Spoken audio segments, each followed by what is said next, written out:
In a world where information seems to travel at the speed of light and traffic at a snail's pace, where the agenda of those at the helm doesn't always reflect the pressures on the streets, where the rubber hits the road, where there's queue of issues needing to be interrogated in the name of speaking truth to power. Welcome to A Place at the Table, where we set the agenda, table the issues that matter to you, and invite you to take a seat at the table. A place at the table where we're set to take much more than the table.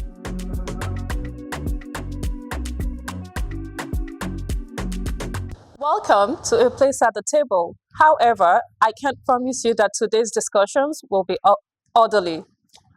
I'm chewing on the bone that is local government autonomy and driving home the point of why it matters. Disorderliness is merely a reflection of the times, Zumah. I'm speaking on Nigeria, a country full of captured people.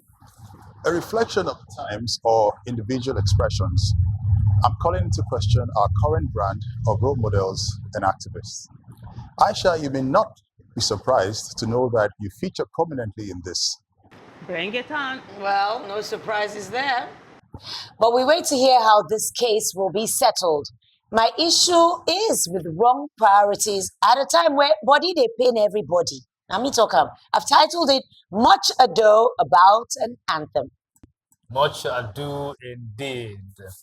So this edition come with a fire hazard warning. Perhaps a repeal of the pension laws will cool temper a bit. I've been making a case for it.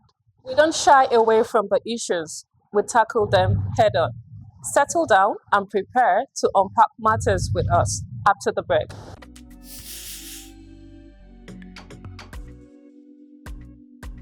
Local government autonomy, why it matters. Did you know that local government is Nigeria's third tier of government? Did you know that primary education and health education are some of the primary functions of the local government? Did you know that local road infrastructure, provision and maintenance is part of the function of the local government? Nigeria is a nation rich in diversity and potential. Yet, for many Nigerians, the promise of a better life feels distant. The potholes on our streets, the overflowing bins, the lack of a decent playground for our children, the poor primary education, poor primary health care, inadequate adult education, and the lack of vocational centers are part of the fallout of lack of autonomy. Those issues directly impact our daily lives and are too far for the state and federal governments to address efficiently. Sometimes last week, the Minister of Justice filed a suit at the Supreme Court against the 36 state governors seeking the enforcement of full autonomy of the local governments. The suit covers prohibiting state governors from embarking on unilateral, arbitrary, and unlawful dissolution of democratically elected local government leaders, permitting funds standing in the credits of local governments to be directly channeled to them from the federation account as opposed to the joint account. Stop state governors from further constituting caretaker committees to run the affairs of the local government as opposed to the constitutionally recognized and guaranteed democratic system.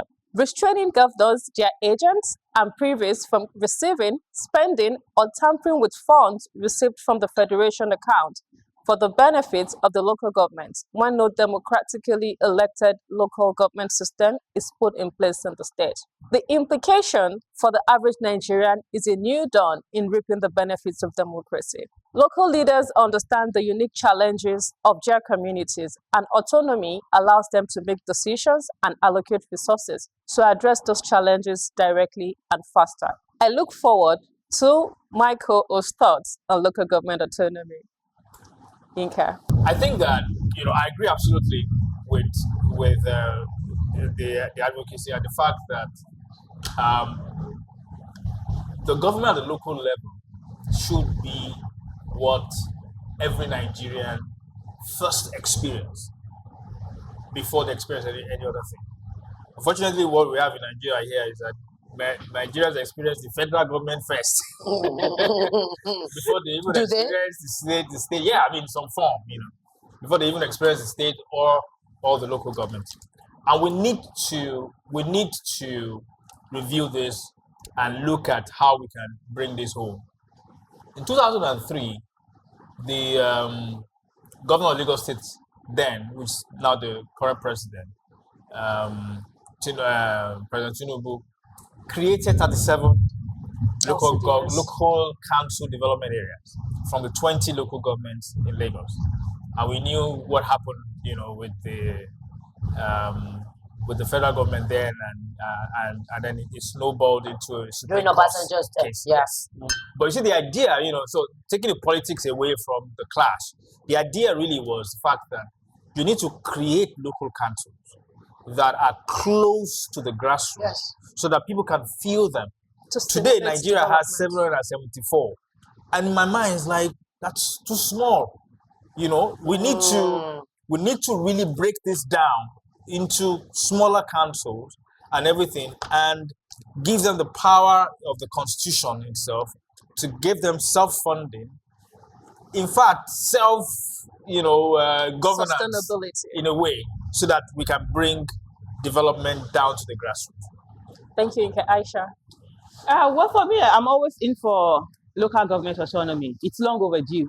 And when people talk about the fact that we need to hold the local government accountable, I'm like, how do you hold them accountable when you're not the one who bring them in? They are under somebody's authority. So it's really important for us to begin to work on this. And there's so much that they're supposed to do, like you rightly mentioned that, but they're not doing them because at the end of the day, governors just put in their stooges. Yes. If a president cannot just come and just remove a governor and put his own caretaker governors, then why do governors also have those powers that they will go in and do those things? So for me, it's something that I've advocated for years. I've talked about it for years, and I think that's just the way to go. And while we are not there yet, it makes me wonder. And that's why I always say the legislative arm of government, we need to focus on it very well. But this shouldn't even go to court. If they can pass the law on a national anthem so quickly, why are they not doing things that really affect our lives? Yeah.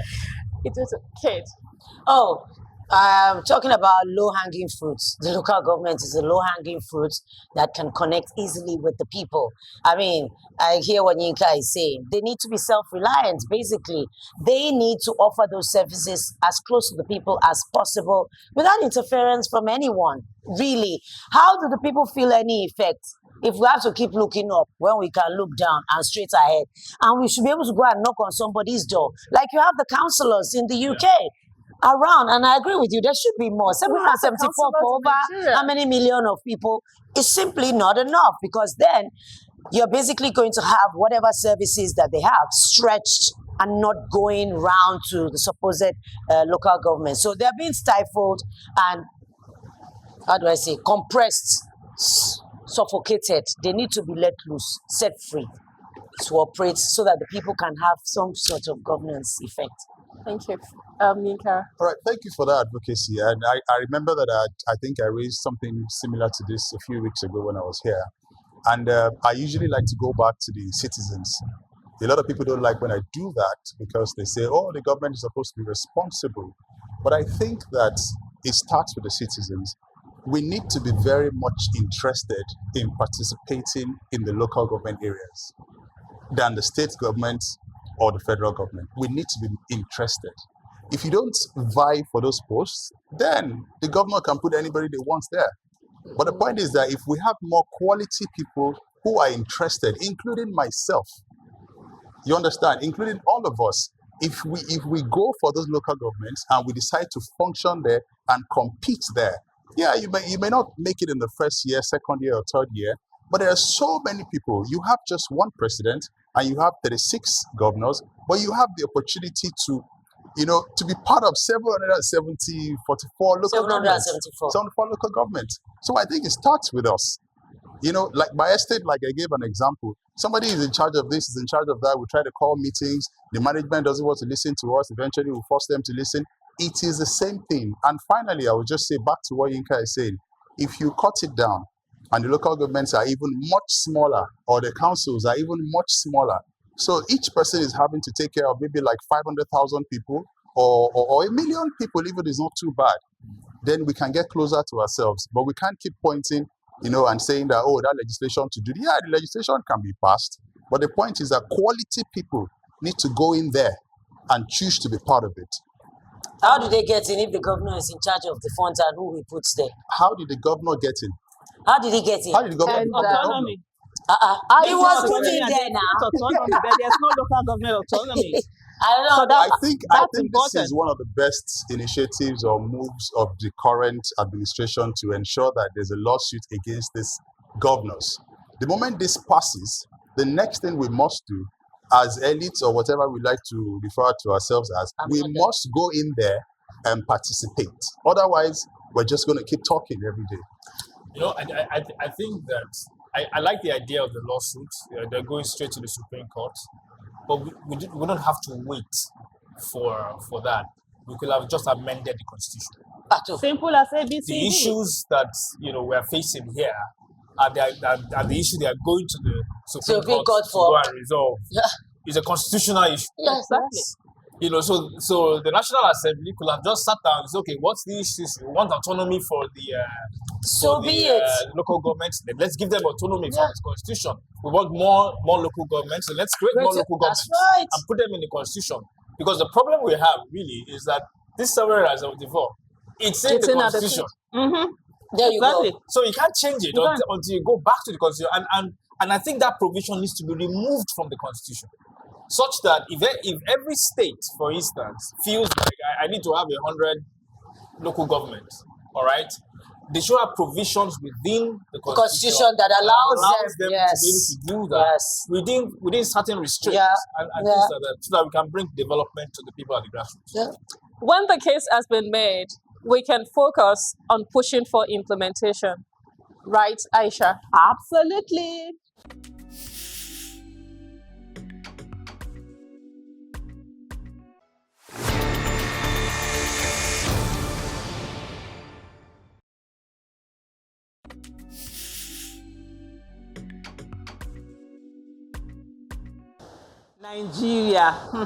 Nigeria, my country, a country full of captured people. At an event I attended last week, the national anthem was to be sung, and instead of the national anthem we all knew and have sung for the last 46 years, an older version that it replaced was sung, and I refused to stand to honor that anthem. There was no discussion, no agreement that the national anthem needed to be changed. Some elected politicians and even those that foisted themselves on us decided they were going to change the national anthem, and they did. They had their way. I will have my way. The right they had to make such decision is the right I have not to stand. As usual, there were different reactions to the fact that I refused to stand up to a national anthem foisted on us without consultation. Many called for my arrest for disrespecting the nation, and some said what I did was a treasonable offense. I actually laughed in 3D. They were not angry that they had been disrespected by those they voted to represent them. Neither were they angry that a man decided he didn't want the national anthem, and at the slight opportunity he grabbed and ran with. He changed the national anthem with impunity and disdain for the people. What a people. What a captured people. A nation of over 200 million people reduced to being like toys that I toyed with disdainfully. As for those calling for my arrest, let me tell you something. I will rather go to prison 100 times than stand to an anthem that was foisted on the people without consultation. It is one thing to be disrespected and stripped of dignity by those we voted to represent us. It is another thing for us to disrespect ourselves and strip ourselves of dignity by accepting whatever obnoxious law passed without consultation with the citizen whose office is the highest office in the land. I refuse to allow anyone disrespect me or strip me of my dignity as a citizen of the Federal Republic of Nigeria. Kate, how far? Here. here, and the beat goes on. I just want to say that I don't think the people had much of a choice in terms of their votes being counted. So these people do not care about consideration for the people, for their opinions on whatever. The trend is becoming too obnoxious, too open, like they don't give to FA. You know what that means about the people. They don't care. They're so far removed from what is going on, and it's like, I like it, I want it, I buy it, and I get it. And there's nothing. Really, there's nothing you can do about it. Because if it could be changed, I think it's just taking us back to the slave mentality. Nigerians wrote this anthem, but that's going to my advocacy. It's your right. The more onus is on the people who are there to serve us. They are there to serve us. Let's not get it twisted. Okay, Yinka, I see you're eager to say something. Me? Go ahead. Yes. Actually, Yinka, by my side. I actually thought I was just going to be a spectator. Why will you be a Why would spectator you at be the at table? the table? At the We are all table, going to spectator eat is together on the other side of the screen. Okay, I think that it was a lost opportunity for the government in the way to which the law was passed and the anthem was changed. I think that, and I agree with you that similar to what happened in 1978, where there was that, competition that gave rise to the arise of compatriots Nigerian anthem. We could have had a similar activity, a debate or a competition, whatever, and then to bring in Nigerians to give their own ideas about people a chance. Now, having said that, I would say that it's not the agitation for change of let me not use agitation. I mean, the quest for the change of the national item is not today. It has been there. All right, maybe not loud quest, but it has always been there, and it has been there, among Nigerians that are maybe much older, who view with nostalgia this national anthem. Even I myself, sometimes I find myself, I looked at it, how old was I when this anthem was changed? I was only about 6 years old, but I can remember the whole national anthem, which meant that for one reason or the other, when I was in kindergarten or nursery, I was singing the whole national anthem. So to that class of people, when they talk about the whole national anthem and the fact that it reflects our diversity, the unity of our diversity, they talk about going back to that. And then you now have our president who campaigned on changing that. So sometimes also elections have consequences. So in a way, when you look at it, yes, it was a lost opportunity, but it wasn't as if he didn't do what he said he was going to do. Okay, just run out of one time. So that's my own view, on the subject, and I think that it was a lost opportunity. They should have engaged Nigerians. It would have been an opportunity to cure some of the issues, some of the wordings around the old, things like where D, what is D?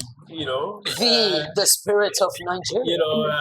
You people are hating native land. Yeah, that's locals. It was like, you are the locals. We could have cured some of those things, and really reflect an anthem that reflects our where we are modern now realities. So for me, I think there's a lot of ridiculousness around the agitation about whether it was changed or whether we were consulted or not. If we allow the government to trigger us, to say the things that, to show how we don't have things to do, then we're just falling into their traps. There are more important things that we perhaps might even want to be able, as much as we say that that is more important, there are more important things that we too could have, focused on, and in terms of asking us, could that be what they call referendum in the UK and any of those places where they say, do we go Brexit or not? I cannot remember in my how many years of living in Nigeria that anybody asked me those kind of questions. And frankly, right now, I'm not about to answer anybody any of those questions. If I was asked which or which, I would say, Mr. President or whoever it is that is making that decision, can you just get that done, perhaps in 2 hours, so we can get on to the next one? If you want to change it, go ahead and change it. If you don't want to change it, leave it. So the people don't count. The people don't count in any way. And that is not what I said. No, you The said people do the count, person that has to but the change it people should go ahead do and change it. You the didn't say people do not have, like I said, in my how many years of living in Nigeria, I can't remember the last time I was consulted about things like that. But you And should when I be think of, consulted. no, I don't have to be consulted. Okay, you about aside, the rest of us A lot of I want Nigerians to be don't care about consulted being about consulted about decisions concerning me. About the national anthem? Yes, it's mine. So it's the It's same mine. thing. I'm Before I come to sorry, you, Aisha. okay. Yes, there are more important things to focus on, like the economy, like Which is hunger, the like point? inflation. It's not the anthem. Which There are is the really point? more important things. Which So, is the point? so before I go on to Really? Zuma, it's just to say that you see, you just contradicted yourself. Earlier on, when we were talking about Zuma's advocacy, you talked about citizens. You blamed the citizens. You're quick to blame I the did not citizens. blame the You did blame them. You I think did. they don't run for Do office. not change my Hold on, words. hold I on. did not We will blame go the back and when citizens. What they did you check say? I it, they said will see it. citizens should get up and And participate. so that's the That's blaming. not They don't always do it. So No, they you have cannot use better things to languages that do, are not and correct. that's the reason why they That are is not a very going wrong into this. language that is But not anyway, correct. Zuma, it's your turn.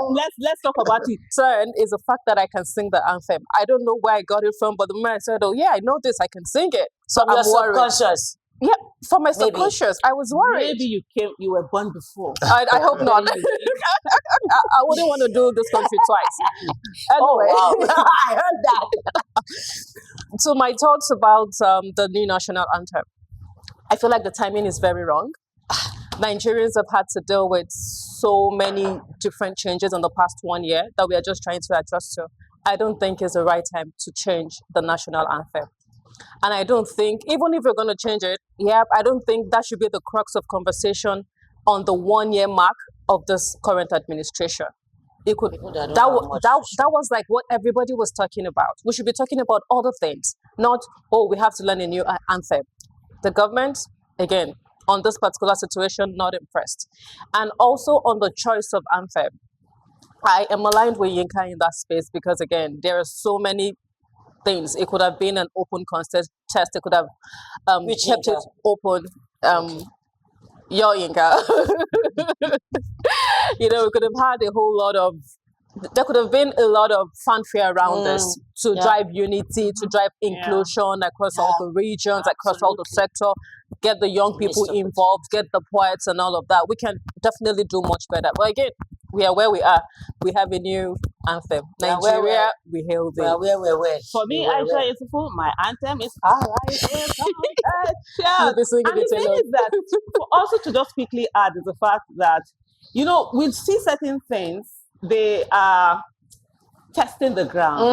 So if they can pass this, with such you just in watch this one space. day, Yep. everything, the first, second, third reading, House of Rep, for the Senate, first, second of the same day, and then 5 days later, the third Rubber day. stamp. So what do we expect? Before we know what's happening, we'll be having live presidency. Standing for our convictions can sometimes require us to sit apart from the crowd. It is the cost of true patriotism. Patriotism, we are taught that patriotism is an expression of building one's nation, not tearing it down.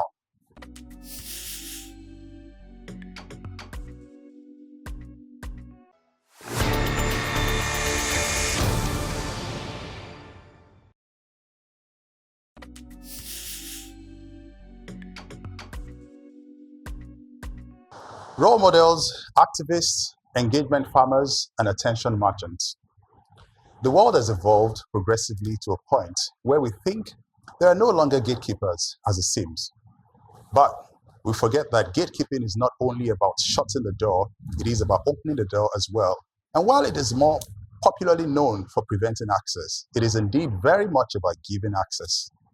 The actions of the popular activist Aisha Yesufu, as recently captured and shared on our own Twitter page, showed her seated at an event in protest against the national anthem, while other citizens, despite their possible misgivings about it, honored the country. The behavior gives access to decadence in society.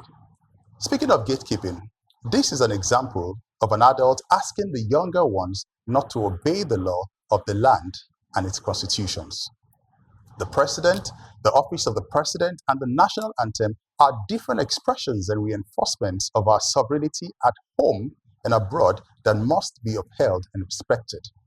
My advocacy today is that we begin to employ a more constructive and intelligent way of opposition.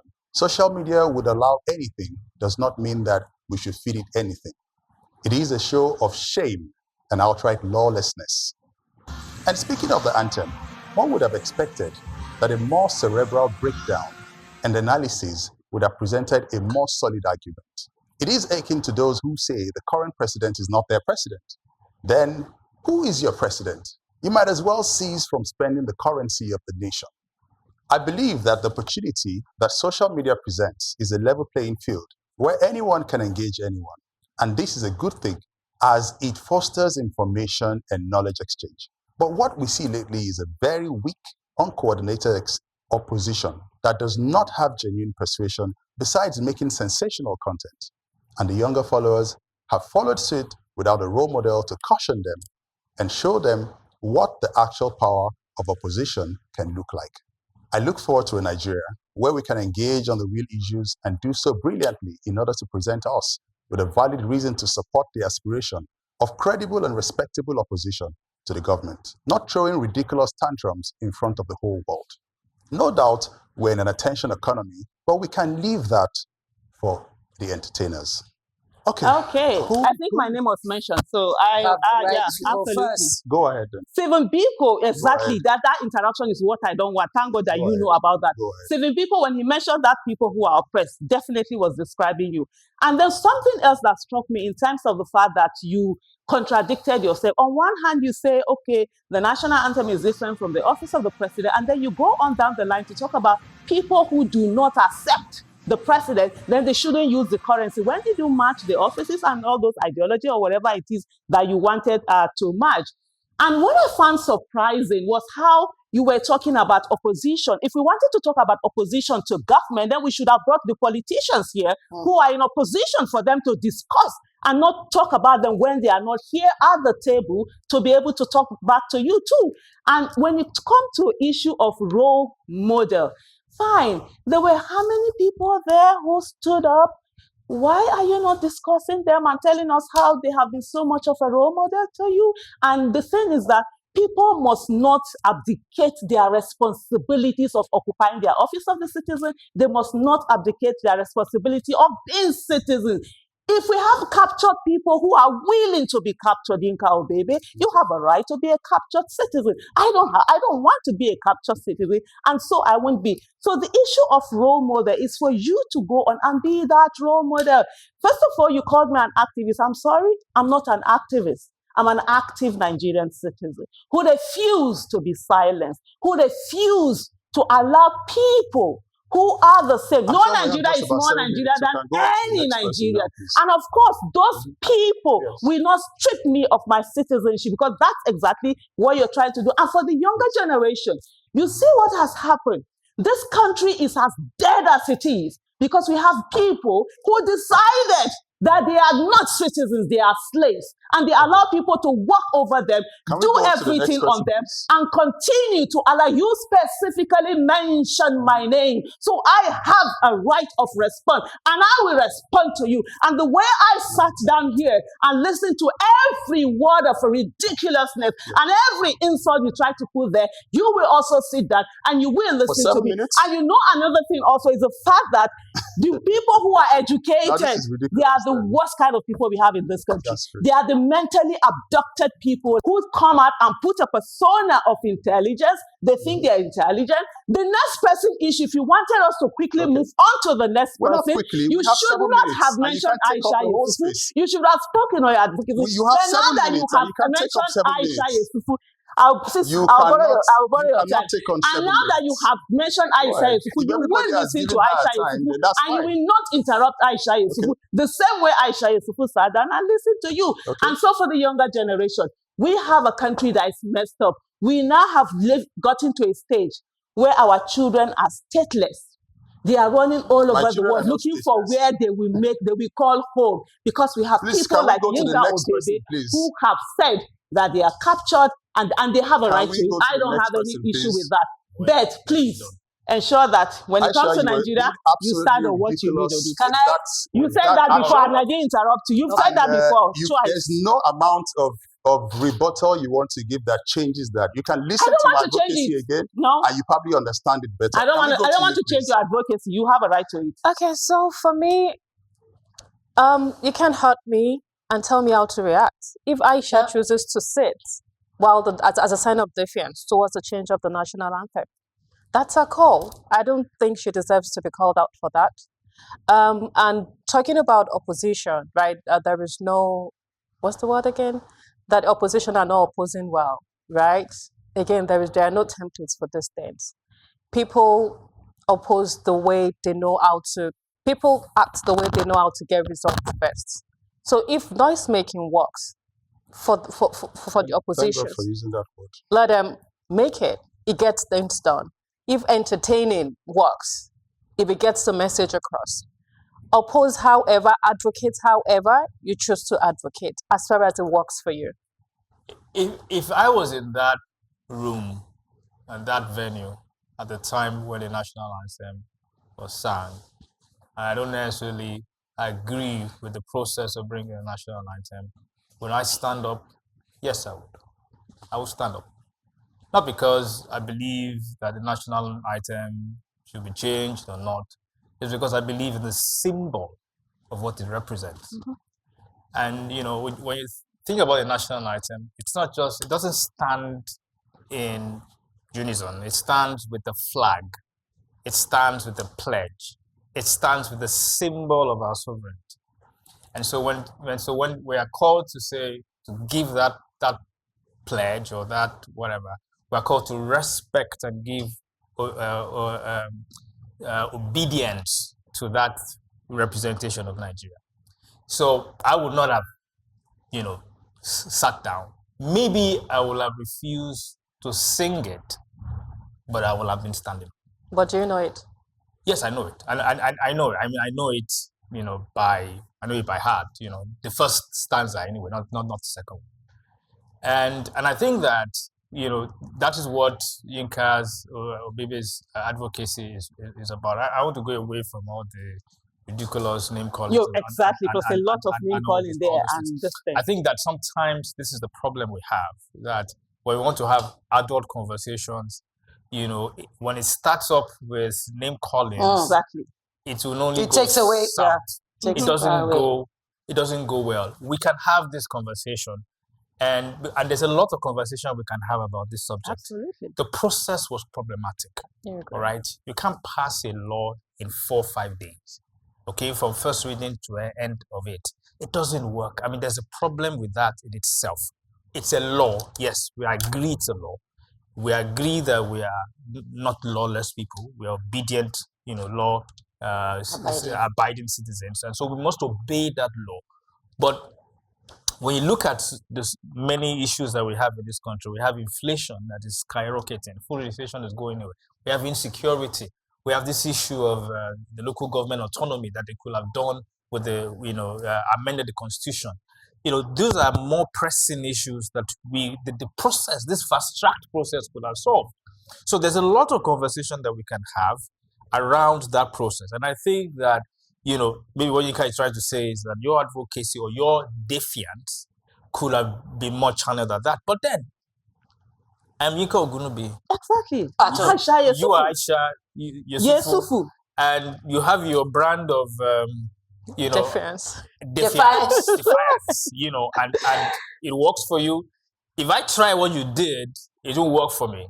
You know, and I think that it didn't work for her either. You know, and I think that's my position. There's a whole advocacy on me instead of the people who stood. Yeah. My own is you can ended his advocacy with let's leave the attention economy to entertainers. Yeah. We work really hard. It's not just exactly. there's a lot. No, I'm taking that one personal because a lot goes into being an entertainer. It's not just about optics and attention. I take exception to that, but it's okay.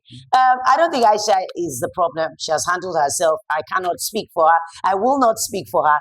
I am my own person. But you mentioned decadence, and I said decadence is something that lawmakers engage in freely every day without recourse to anyone. Our passport, we're not respected abroad. We are not. Once you show the green passport, you can literally see the faces of the people. They see you as somebody who is shady already. Ghana is being visa free. And trust me, the young people actually have eyes and can see what is going on. That's all I have to say. Okay, thank you very much. There is no substitute for walking the talk. Engagement on issues begins here at the table. You got that right, Yinka. But then why do we fail to engage on the issues that matter and major on the minors?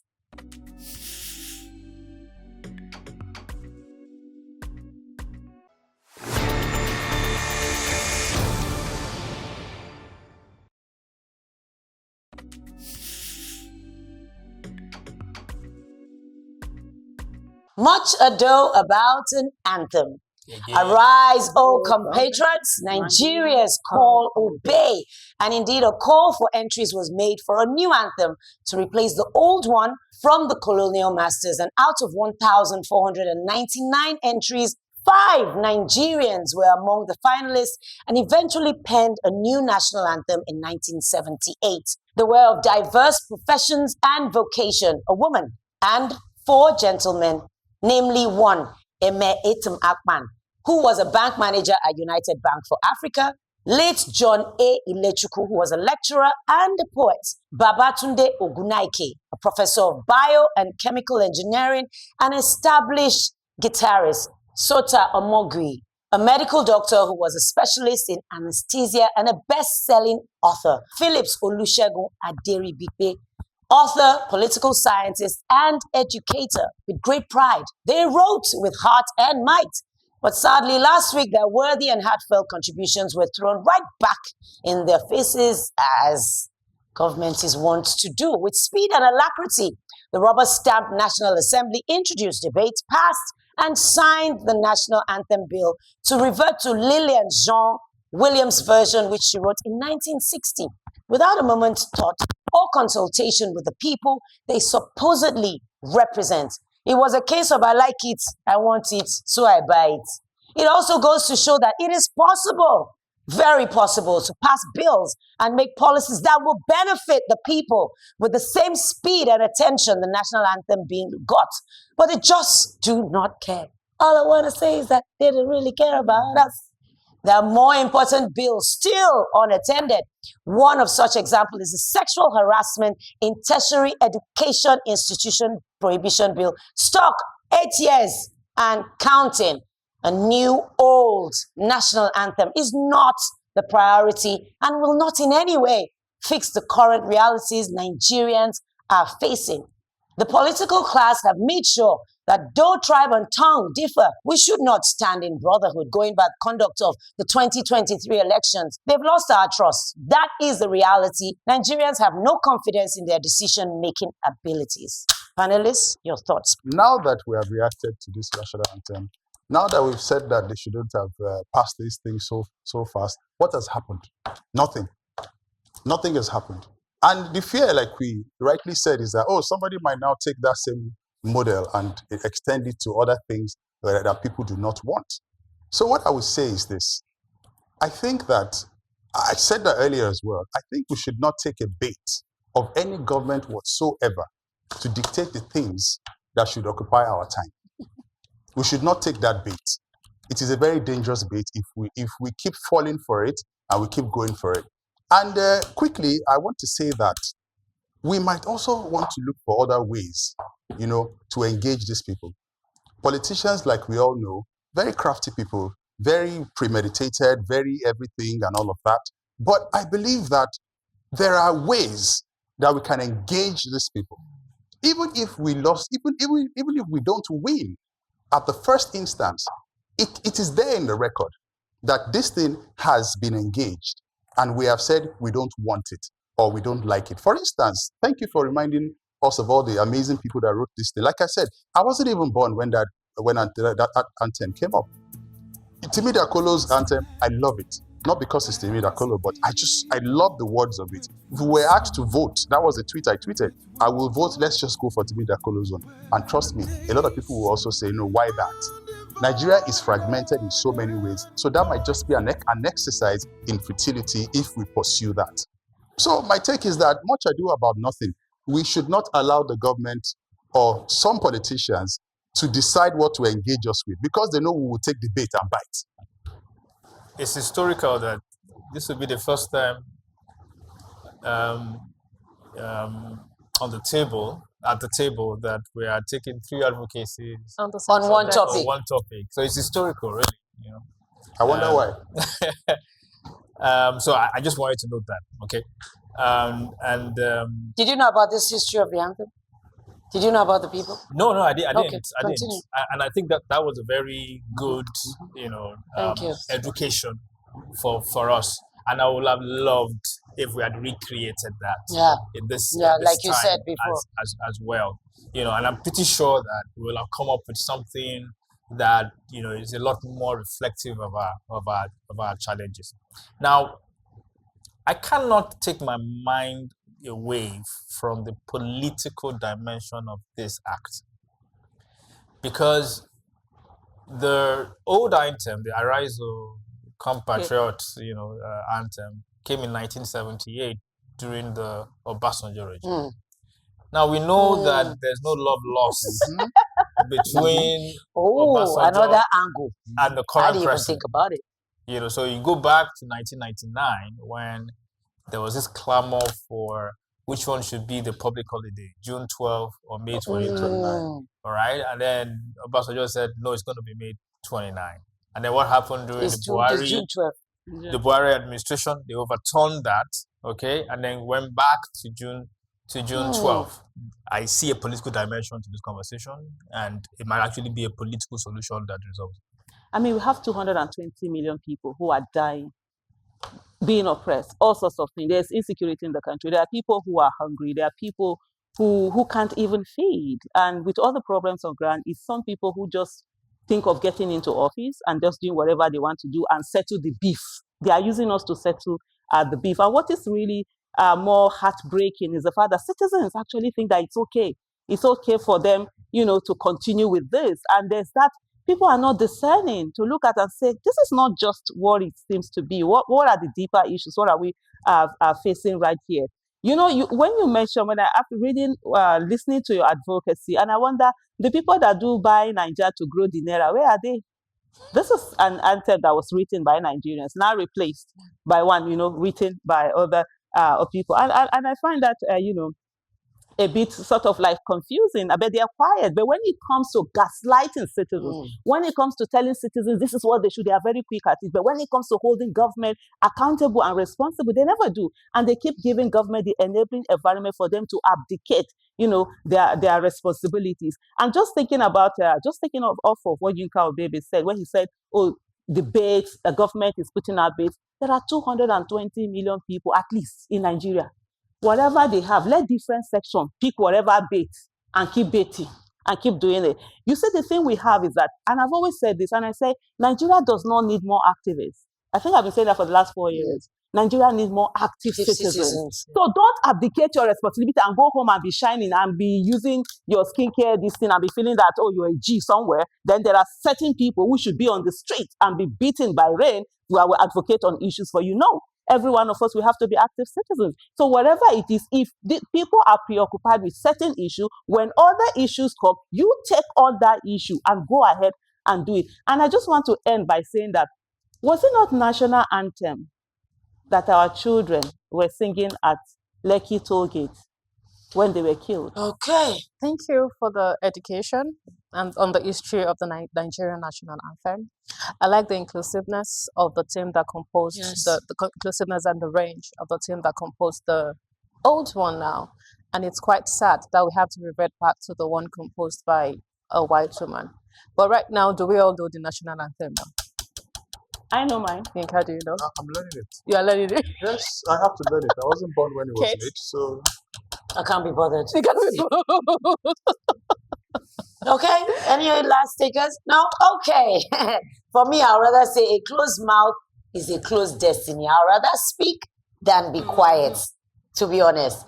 The new regressive, self-humiliating Nigerian national anthem, which I will never sing or stand up for whenever I'm in Nigeria. There's exactly zero reason to revert to Nigeria we hail thee. Its readoption symbolizes the starkest evidence of national defeat, national self-humiliation, national inferiority complex that I've ever seen. This is simply unbearably embarrassing. And that was a tweet by Farouk Pierogi. After all, priorities are an expression of what we value. We must get our priorities right. I'm sure, like me, you breathe a little bit that, okay, maybe we're going to a different conversation now. So, I mean, Kate, I'm sure you will agree that life pensions for governors and deputy governors ought not to be on our priority list at all.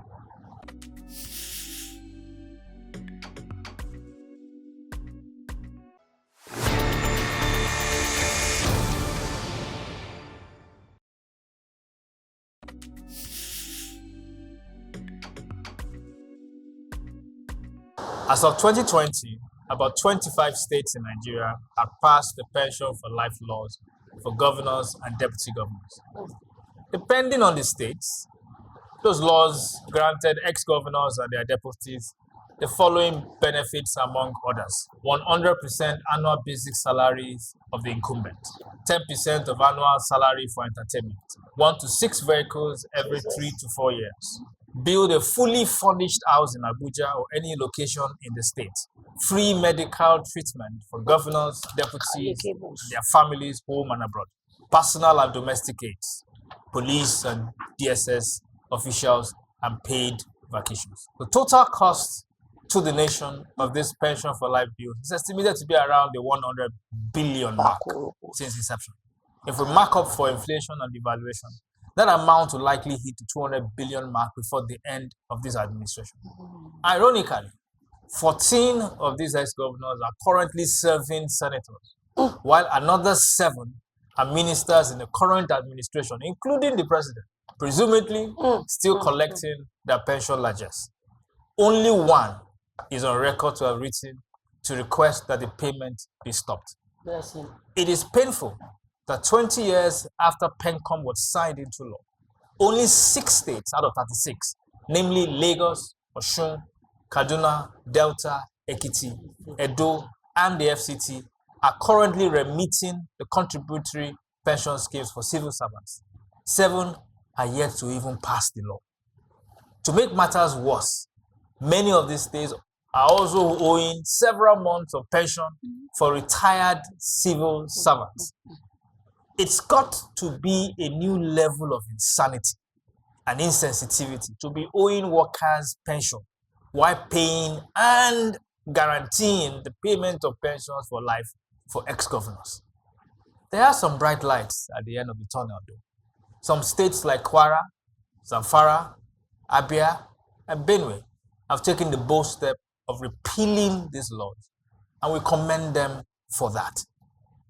But if we must meet our goal of efficiency in governance, we must insist that the next order of business of the House of Assemblies of affected states must be to repeal and not replace these obnoxious laws.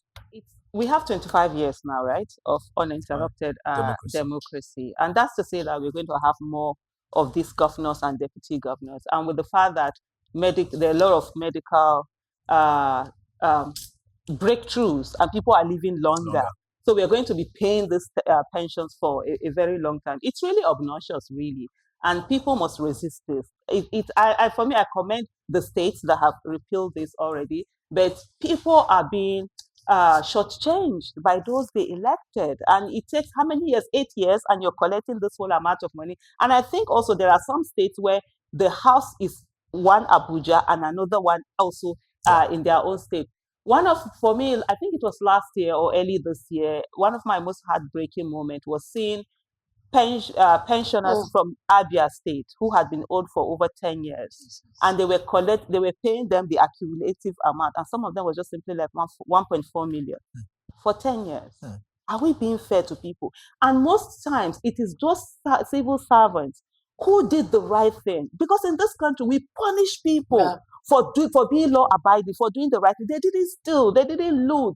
They ensured they did what they were supposed to do. They retired. But meanwhile, they are being denied. Those ones who looted our commonwealth, we run for offices, get into office, give themselves immunity, and then get humongous pension on top of it. It's crazy, really. And at the end of the day, we keep blaming the citizens that are oppressed rather than blaming the people in office that are oppressing them.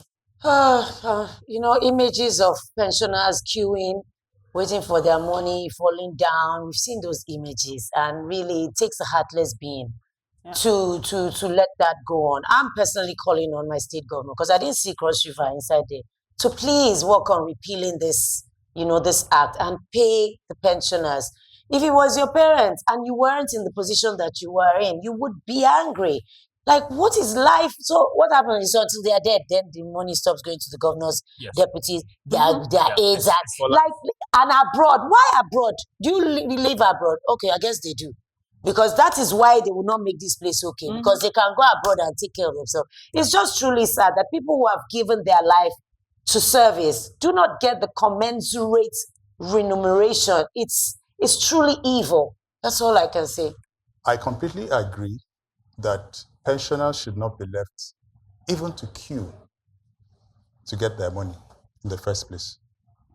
But then, let's take it back a little bit and try to give a sense of a bit of an understanding to why governors and presidents are given that.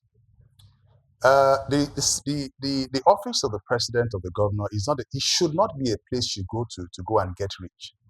It should be a place you go to after sacrificing. Now, the job of managing people, making sure things work, goes a long way, and it means you're going to step on toes. It means you're going to you might end up doing unthinkable things to some people who will, come for you or something. So the point is that office, the ability to rest after that office, the promise that when you go to that office and you do your job the way you're supposed to do it, you will rest well. Now, it is supposed to be a perk for taking your life to go and do the job. So let us get that. Now, is it too many to have one house in Abuja and have one house in Lagos? Yes, it's too much.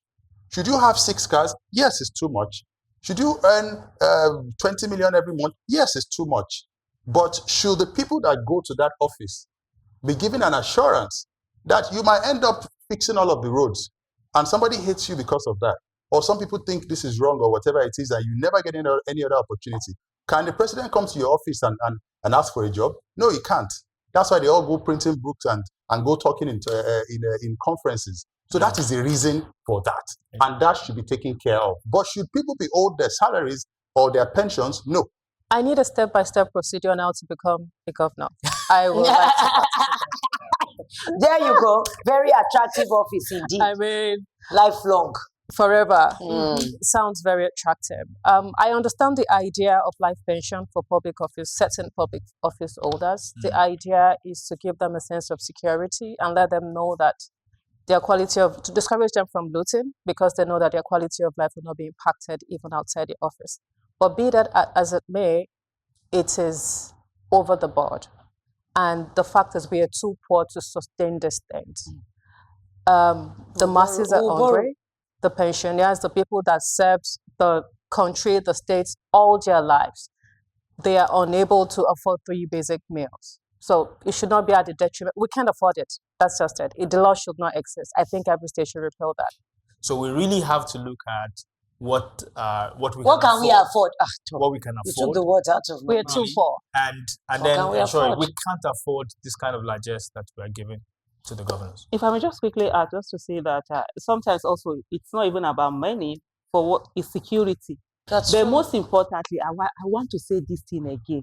Sena countries, they have 24/7 electricity. Can we start from there? I'm sure the governors and their deputies are guaranteed the electricity. Let's start with the electricity. So then we not tell us how US and whatever. Let's start with electricity. Fantastic. We are passionate because we all have a stake in nation building. Absolutely. Be sure to take your place at the table next week. same time, same channel. Till then, it's goodbye from all of us. And Sayonara. I will come. Make sure you are right. Nigeria.